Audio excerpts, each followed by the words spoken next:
Private स्कूलों में free seat पर प्रवेश की प्रक्रिया वर्तमान में जारी है, जिसके लिए आप 18 अप्रैल 2023 तक ऑनलाइन आवेदन कर सकते हैं। इसमें प्रवेश के लिए कौन कौन से बालक बालिका पात्र हैं, निःशुल्क सीट पर प्रवेश किन किन क्षेत्रों के बालक बालिकाओं का किया जाएगा, इसके अलावा प्रवेश के संबंध में महत्वपूर्ण नियम और शर्तें क्या है, इसके बारे में आज आपको विस्तार से बताने वाले हैं। इससे पहले आपके लिए ये जानना बेहद ज़रूरी है कि आपका विद्यालय आवंटन हो जाने के बाद भी कुछ यदि शर्तें आप पूरी नहीं करते हैं तो आपके आवेदन को निरस्त किया जा सकता है। इसलिए आज इस वीडियो को अंत तक आपको देखना बेहद ज़रूरी है। इसके अलावा इस वर्ष से सरकार ने एंट्री क्लास जो लेवल प्रथम होती थी उसके साथ साथ पूर्व प्राथमिक कक्षाओं में भी प्रवेश को खोल दिया, अर्थात इस वर्ष से पूर्व प्राथमिक कक्षाओं में भी प्रवेश निःशुल्क सीट पर दिया जाएगा। इसलिए यदि बालक बालिका की आयु 3 वर्ष से 7 वर्ष तक है तो आप निःशुल्क सीट पर प्रवेश दिला पाएंगे। इसी के बारे में आज आपको विस्तार से बताने वाले। आज संपूर्ण जानकारी के लिए अंत तक जुड़े रहे हमारे साथ में। प्रत्येक बड़ी अपडेशन का नोटिफिकेशन आप तक लगातार पहुंचता रहे, इसके लिए आप चैनल को सब्सक्राइब अवश्य कर लें। देखिए साथियों, सबसे पहले आपको ये स्पष्ट होना चाहिए कि निःशुल्क सीट पर प्रवेश क्यों किया जाता है। सरकार के द्वारा निःशुल्क अनिवार्य बाल शिक्षा का अधिकार अधिनियम जो कि 2009 है, 1 अप्रैल 2010 से लागू हुआ था। उसी के तहत विद्यालय में एंट्री क्लास के जो बच्चे हैं, एंट्री क्लास प्रथम है तो कुल बच्चों का 25% निःशुल्क सीट पर प्रवेश दिया जाता है। इसके लिए जो महत्वपूर्ण शर्तें हैं वो आपको जानना बेहद ज़रूरी है। सबसे पहले तो एंट्री क्लास गत वर्ष तक प्रथम कक्षा ही होती थी, लेकिन इस वर्ष से पूर्व प्राथमिक कक्षाएं अर्थात PP 3, PP 4 और PP 5। ये PP 3, 4, 5 क्या है इसके बारे में भी आपको बताएंगे। सबसे पहले आपको ये जानना बेहद ज़रूरी है कि प्री प्राइमरी अर्थात पूर्व प्राथमिक कक्षाएं कौन कौन सी हैं। पूर्व प्राथमिक कक्षाएं विद्यालय अलग अलग स्तर पर चाहे कुछ भी कहे, लेकिन सरकार ने अपने नोटिफिकेशन में पूर्व प्राथमिक कक्षाओं का निर्धारण किया है प्री प्राइमरी 3, PP 3। इसमें 3 वर्ष से और 4 वर्ष तक के बच्चों को प्रवेश दिया जाएगा। PP 4 के अंतर्गत 3 वर्ष 6 माह से और 5 वर्ष तक के बच्चों को प्रवेश दिया जाएगा। PP 5 के अंतर्गत 4 वर्ष 6 माह से और 6 वर्ष तक के बच्चों को प्रवेश दिया जाएगा। एंट्री क्लास जो फर्स्ट है उसके अंतर्गत 5 वर्ष से और 7 वर्ष तक के जो बच्चे हैं उनको प्रवेश दिया जाएगा। ये स्ट्रक्चर है एंट्री क्लास का इस सत्र से 2023-24 से प्राइवेट स्कूलों में निःशुल्क सीट पर प्रवेश के लिए। आपको स्पष्ट होना चाहिए कि विद्यालय में प्रवेश के लिए जो बालक बालिकाएं हैं उनकी आयु की गणना 31 मार्च 2023 के आधार पर की जाएगी। डेडलाइन जो रखी गई है वो 31 मार्च 2023 रखी गई है। निःशुल्क सीट पर प्रवेश के लिए अब आपको आयु के कौन कौन से दस्तावेज देने होंगे। जन्म प्रमाण पत्र आयु के दस्तावेज के लिए अनिवार्य है जो आपको बनवा कर देना होगा। इसके अलावा हॉस्पिटल का, सहायक नर्स का और दाई का जो रजिस्टर है उसका अभिलेख भी इसके लिए मान्य है। आंगनबाड़ी का अभिलेख भी मान्य है। इसके अलावा आधार कार्ड में बच्चे की जो आयु है वो भी आपको सबूत के तौर पर अर्थात आयु के प्रमाण के तौर पर मान्य है। ये आयु के संबंध में दस्तावेज आपके पास होना बेहद ज़रूरी है। अब बात करते हैं किन किन बालकों को इन निःशुल्क सीटों पर प्रवेश दिया जाता है। इन निःशुल्क सीटों पर दुर्बल वर्ग और असुविधाग्रस्त समूह के जो अभिभावक हैं उनके बच्चों को प्रवेश दिया जाता है। दुर्बल वर्ग कौन से हैं? बिल्कुल स्पष्ट है, ऐसे अभिभावक जिनकी सालाना आय 2.5 लाख से कम है वो दुर्बल वर्ग के अंतर्गत आते हैं। बात करते हैं असुविधाग्रस्त की, तो इसके अंतर्गत अनुसूचित जाति, अनुसूचित जनजाति, अनाथ, HIV या कैंसर से पीड़ित जो पेरेंट्स हैं उनके बच्चे, युद्ध की विधवा है उनके बालक, इसके अलावा निशक्त बालक जो कि निशक्त व्यक्ति जो कि 1995 की परिभाषा के अंतर्गत आते हैं, वो सब इसके लिए पात्र है। इसके अलावा अन्य पिछड़ा वर्ग के अंतर्गत ऐसे अभिभावक जिनकी सालाना आय 2.5 लाख से कम है, वो ही असुविधाग्रस्त समूह के अंतर्गत पात्र होंगे प्रवेश के लिए। ये वो बालक हैं जिनको निःशुल्क सीट पर प्रवेश दिया जाएगा। तो आय के संबंध में आपको स्पष्ट हो जाना चाहिए कि दुर्बल वर्ग और अन्य पिछड़ा वर्ग के जो असुविधाग्रस्त समूह के पेरेंट्स हैं, उनकी सालाना आय 2.5 लाख से कम होनी चाहिए। बालक चाहे शहरी क्षेत्र से हो या ग्रामीण क्षेत्र से, चयन के लिए मापदंड रखा गया है कि ग्रामीण क्षेत्र में जिस वार्ड या गांव में विद्यालय है, उसी वार्ड या गांव के बालक बालिका को चयन में प्राथमिकता दी जाएगी।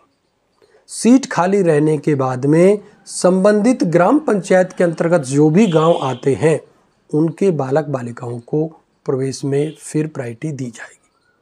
शहरी क्षेत्र जिसके अंतर्गत नगर निगम, नगर परिषद, नगर पालिका आते हैं, उनमें भी प्रवेश के लिए शर्तें इसी प्रकार से लागू रहेंगी। संबंधित नगर निगम, नगर परिषद, नगर पालिका के वार्ड जिसमें विद्यालय स्थित है, उसके बालक बालिका को प्रवेश में पहली प्राथमिकता दी जाएगी। अब बात कर लेते हैं दुर्बल वर्ग की प्रवेश के लिए जो पात्रता है वो क्या है। एक तो 2.5 लाख से कम उसके पेरेंट्स की आय होनी चाहिए और उनके पास मूल निवास के संबंध में मूल निवास प्रमाण पत्र सक्षम अधिकारी से प्रमाणित होना चाहिए और बालक की आयु के संबंध में दस्तावेज भी होने चाहिए। असुविधाग्रस्त के बारे में भी पहले बता चुके हैं। संबंधित जाति का, कैटेगरी का प्रमाण पत्र सक्षम अधिकारी का होना जरूरी है, तभी इसका फायदा मिल पाएगा। बीपीएल धारक हैं तो बीपीएल कार्ड केंद्रीय सूची या राज्य सूची के आधार पर होना चाहिए। बालक की आयु के संबंध में जो दस्तावेज है, जो मैं पहले बता चुका हूं, वो भी होना जरूरी है। अब आवेदन की प्रक्रिया कैसे करनी है। आवेदन प्रक्रिया 2017-23-24 के लिए आरटीई पोर्टल, जिसे राजस्थान प्राइवेट स्कूल ऐप से भी एक्सेस किया जा सकता है, वहां पर जाकर के आपको ऑनलाइन आवेदन करना है। ऑफलाइन आवेदन किसी भी प्रकार से मान्य नहीं किया जाएगा। इस प्रक्रिया में अभिभावक अपने कैचमेंट एरिया के अधिकतम 5 विद्यालयों को सेलेक्ट कर सकता है विकल्प के तौर पर। आपके संबंधित कैचमेंट एरिया का मतलब है गांव से, रूरल क्षेत्र से आप हैं तो संबंधित ग्राम के 5 विद्यालय, शहरी क्षेत्र में है तो संबंधित वार्ड के आपके 5 विद्यालयों को आपको चयन करना है। एक ही विद्यालय में एक से अधिक बार आवेदन करने पर केंद्रीय लॉटरी प्रक्रिया द्वारा अलॉट अधिकतम मान्यता क्रमांक ही प्रवेश के लिए मान्य होगा, ये ध्यान रखना है। फिलहाल आवेदन की अंतिम तिथि 18 अप्रैल है। 18 अप्रैल तक आप इसके लिए ऑनलाइन आवेदन पोर्टल से कर सकते हैं। अब चयन की प्रक्रिया क्या रखी जाएगी। चयन की प्रक्रिया शिक्षा संकुल पर 20 तारीख को मीडिया और अभिभावकों के सामने रैंडम प्रणाली से लॉटरी निकाली जाएगी। उस लॉटरी के अंतर्गत इस प्रक्रिया में पहले वे बालक लिए जाएंगे जो उसी वार्ड या ग्राम के निवासी हैं जिस वार्ड या गांव में विद्यालय स्थित है। उनको रैंडम प्रक्रिया द्वारा विद्यालयवार एक सीनियरिटी क्रमांक, वरीयता क्रमांक दिया जाएगा। इसके पश्चात शेष बचे वे आवेदन लिए जाते हैं जो उस ग्राम पंचायत या म्यूनिसिपल एरिया के निवासी हैं जिसमें विद्यालय स्थित है। केंद्रीकृत लॉटरी अभी मैं आपको बता चुका हूं, मीडिया और अभिभावकों के सामने शिक्षा संकुल जयपुर में नियत तिथि 20 अप्रैल को, फिलहाल जो तिथि निर्धारित है उसके आधार पर निकाली जाएगी। इसके बाद सूची तमाम विद्यालय अपने नोटिस बोर्ड पर भी चस्पा करेंगे। यह वरीयता सूची प्रवेश की गारंटी नहीं है। प्रत्येक वर्ष बहुत से अभिभावक लॉटरी में चयनित होने के बाद रिपोर्ट ही नहीं कराते, जिसकी वजह से उनके प्रवेश को निरस्त कर दिया जाता है। उपलब्ध सीटों के अनुसार अंतिम तिथि से पूर्व रिपोर्ट कराने वाले बालकों और ओरिजिनल जिनके दस्तावेजों का मिलान हो जाता है, उसके पश्चात ही उनके आवेदन को सुनिश्चित किया जाता है। ये अच्छी तरह समझ लें। लॉटरी प्रक्रिया में चयन होने के बाद रिपोर्टिंग ओरिजिनल दस्तावेजों के साथ करानी बेहद ज़रूरी है। दस्तावेज कौन कौन से आप स्क्रीन पर देख सकते हैं। वैसे भी मैं आपको स्पष्ट रूप से बता चुका हूं कि बालक के आयु प्रमाण पत्र ज़रूरी है, जिसके लिए बर्थ सर्टिफिकेट है और सप्लीमेंट्री डॉक्यूमेंट्स भी मैं बता चुका हूं। मूल निवास प्रमाण पत्र, अभिभावक के सालाना आय का प्रमाण पत्र, संबंधित कैटेगरी का सक्षम अधिकारी का प्रमाण पत्र होना जरूरी है। केंद्रीकृत लॉटरी प्रणाली के बारे में मैं विस्तार से आपको बता चुका हूँ। रैंडम प्रणाली से ये लॉटरी मीडिया और अभिभावकों के सामने निकाली जाती है, बिल्कुल ट्रांसपेरेंसी होती है, सभी के समक्ष ये लॉटरी रैंडम प्रक्रिया से निकाली जाती है। अब एक बार जो इस वर्ष की प्रोसीजर है, प्रक्रिया है, वो टाइम फ्रेम हम देख लेते हैं। 18 अप्रैल तक ऑनलाइन आवेदन करने हैं। संबंधित विद्यालय द्वारा प्रोफाइल अपडेट कर चुके हैं, 28 मार्च तक हो चुकी है। इसके बाद ऑनलाइन लॉटरी द्वारा प्रवेश हेतु बालकों को जो वरीयता दी जाएगी वो 20 अप्रैल शिक्षा संकुल से दी जाएगी। अभिभावकों द्वारा ऑनलाइन रिपोर्टिंग संबंधित विद्यालय में जो करनी है वो 20 अप्रैल से 1 मई तक करना है, ओरिजिनल डॉक्यूमेंट के साथ में। विद्यालय द्वारा आवेदन पत्रों की जांच की जाएगी, वो तिथि है 20 अप्रैल से 9 मई। अभिभावक यदि डॉक्यूमेंट्स में कोई करेक्शन कराना चाहते हैं तो उसकी जो तिथि है वो है 20 अप्रैल से 14 मई। विद्यालय द्वारा रिक्वेस्ट किए जाने, अभिभावक द्वारा संशोधित किए जाने पर सीबीआई द्वारा इसकी जांच 29 अप्रैल तक की जाएगी। से समस्त ऑटो वेरीफाई हो जाएंगे जितने भी फॉर्म है 31 मई 2023 तक। पोर्टल द्वारा उपलब्ध आरटीई सीट्स पर चयन 2 जून तक हो जाएगा और पोर्टल द्वारा उपलब्ध आरटीई सीट्स पर चयन 3 जून 2023 से 15 सितंबर 2023 तक वरीयता के आधार पर कन्फर्म हो जाएगा। तो ये संपूर्ण प्रक्रिया थी निःशुल्क सीट पर प्राइवेट स्कूलों में एडमिशन की।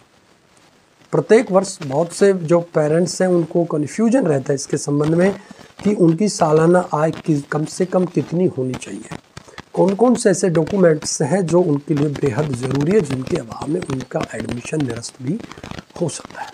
फिर भी यदि आपकी कोई क्वेरी है, कोई प्रश्न है तो आप हमें कमेंट बॉक्स में कमेंट करके ज़रूर बताइएगा। आपकी कमेंट्स के आधार पर आपकी समस्या के समाधान का पूर्ण प्रयास किया जाएगा। आज की इस वीडियो में साथियों बस इतना ही। नमस्कार।